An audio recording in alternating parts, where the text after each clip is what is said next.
Hello everyone and welcome to Wine Tripping TV's video vocabulary of wine.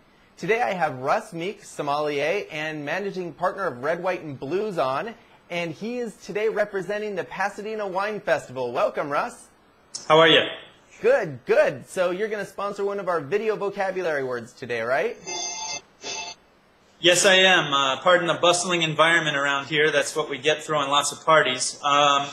Well, it came to my attention that the word sommelier was never sponsored or defined, and with the active role, it comes up with lots of definitions. I thought I'd start with Wikipedia's definition, which is a wine steward or trained and knowledgeable wine professional commonly working in fine restaurants who specializes in all aspects of wine service, as well as wine and food matching. The role is more specialized and informed than that of a wine waiter. Now, I'm going to say this definition is more specialized, far more specialized than the education in certain guilds and the practice in the dining room, because when we talk about food matching, we talk about service, from service of a bottle of wine to service of a meal and working with the chef, to the before and after dinner drinks, aperitif, if you will. And so it really, the way I was trained with the International Guild, I call it all the legal vices. You've got cigars, you have the distillation and oak aging practices of all the fine spirits around the world, special origin spirits to be specific, top and bottom fermented beers and ales and how those might pair with courses.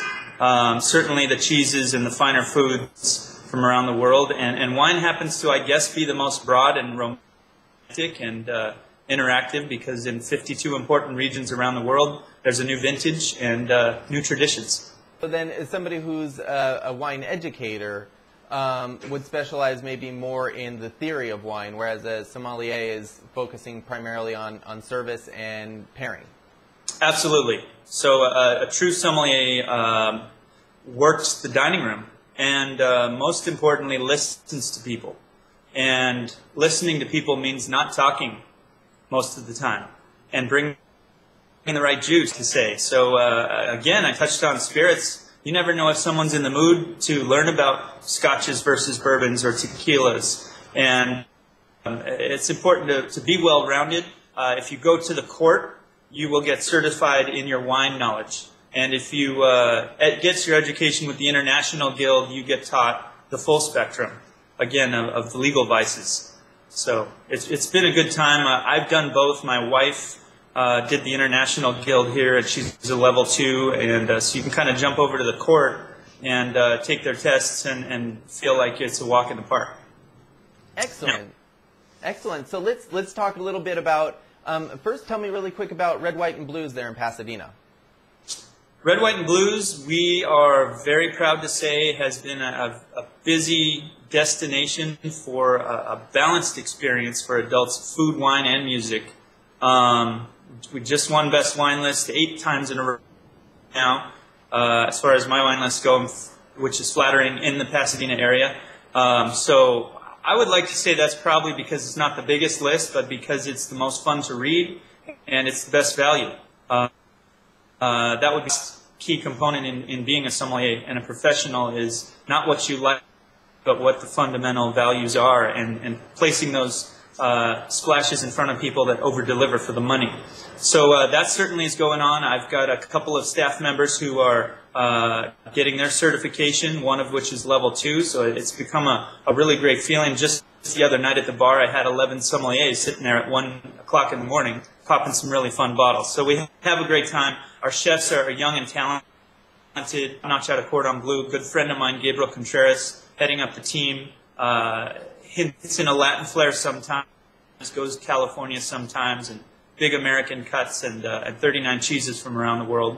And famous musicians. We didn't open a restaurant. When we first opened this place, there were too many restaurants, so we opened a jazz club and set the bar very high with the quality of music. And there's music here every night. There's duos, trios, complementing dinner, taking over the experience at times in a positive way. And but we're looking for balance. So it's fun. Fantastic. So anytime you go visit Pasadena, Red, White, and Blues is definitely a destination to check out. Now let's talk about the Pasadena Wine Festival, because that's the big event happening this coming week. Well, I'm sitting here in the office of my partner, Andre Venner. Right behind me, Pasadena Entertainment is essentially the party thrower in town. I know where to find the good juice and staff an Eventbrite, and certainly anyone's restaurant can accommodate parties of 300 to 500, or perhaps the 6,000 we're expecting at the festival 2 Saturdays from now. So getting out there to the great outdoor venues, selling, the greenery, the beauty, the history, and installing a food, wine, and music experience there is really the idea, making it a carnival where adults can create their experience and really soak up a lot of class and culture and benefit a cause. So the California Philharmonic, one of our great partners, and the LA Arboretum itself will benefit from this event, and everyone's going to get a great value and have a fun party. Do you know off the top of your head how many wineries are going to be pouring? Right now we're at about 83, and we're shooting for about 125. So last year was the first event, and we had 84 pours at the event, and we felt like we could definitely do more. But the idea is not to focus in any one particular region, like any good list offering, to be well-rounded and cover the great regions south of the equator, as well as the old world and the new. Excellent. So, come out, come visit. It's on October 9th, correct? October 9th, yes, from 2 p.m. to 10 p.m. Of course, we'll put all that up on the screen so that people can see it as well. Come out and visit. It's going to be an amazing event, and we're really looking forward to it. So thanks for joining me, Russ. My pleasure.